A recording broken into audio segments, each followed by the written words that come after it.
Sobrang saya nga namin mga kaibigan ng aking buddy dahil first time nga namin nakahuli ng ganito kalaki ng kanlay snapper kaibigan. Ito yung isda kaibigan na talaga naman nag-o-orange yung taba kaibigan. Birang-bira na nga lang tumahuli sa amin yung ganitong klase ng isda dahil overfishing na nga rin ang aming lugar. Ito ang ating ika-catch and cook ngayong umaga kaibigan. Samahan nyo kami, tara! Alright kaibigan, luto tayo ng isdang kanlay. Isdang nag-o-orange yung taba. Gas. Umok.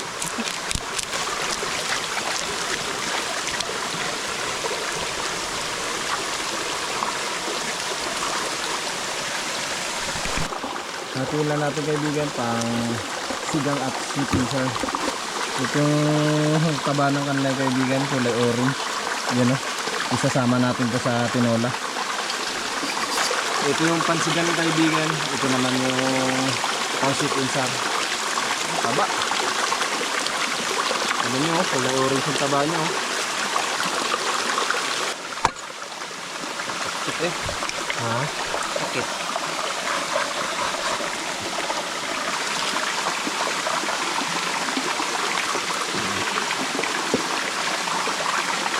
Yan, salang mo na ang ano tol, kanlay. Ano? Hindi ko kaibigan. Grabe ka namit ang sabaw sin iba. Daw hindi mo kasya sa kawali aw. At ang kaibigan, yung taba, ano, may orange.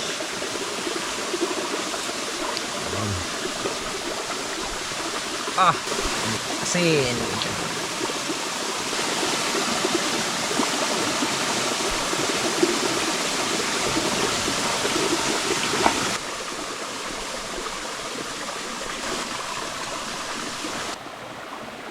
Aruy, nagkulay orange na yung taba kaibigan, oh.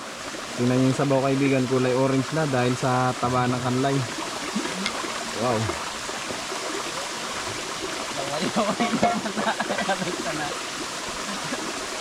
Oh. Alright, lagay na natin kaibigan yung pampasim. Lemon yung ginamit natin. Yan. Yes, kasarap.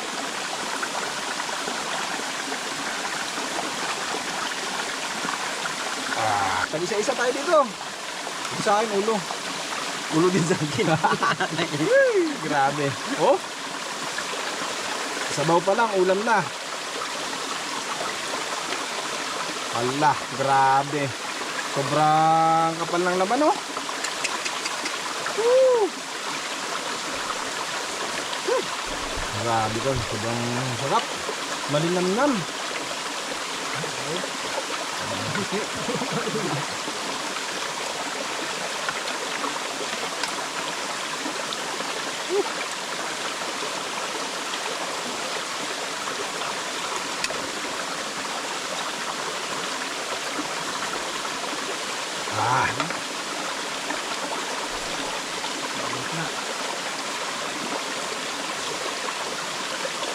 Uy.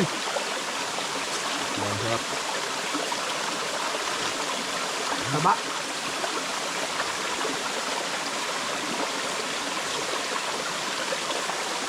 Agoy! Ay, yung taba. Grabe yung taba, oh, kulay orange. Ano lang. Agoy! Grabe yung taba, kaibigan.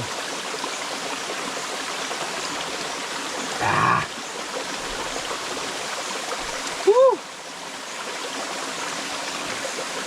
Lalo. Wow! Grabe yung tungol pagkadakuha. Baka.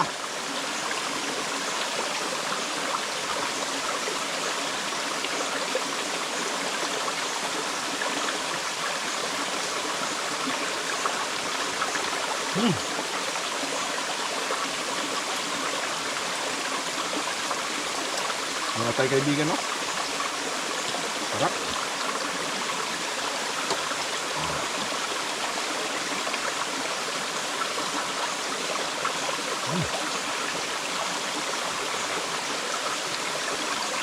Hindi na makalunok.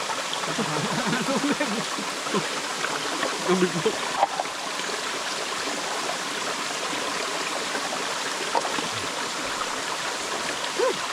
Grabe ko, sobrang sarap. Hoy! Yung isda natin ay. Saan yung isang isda natin?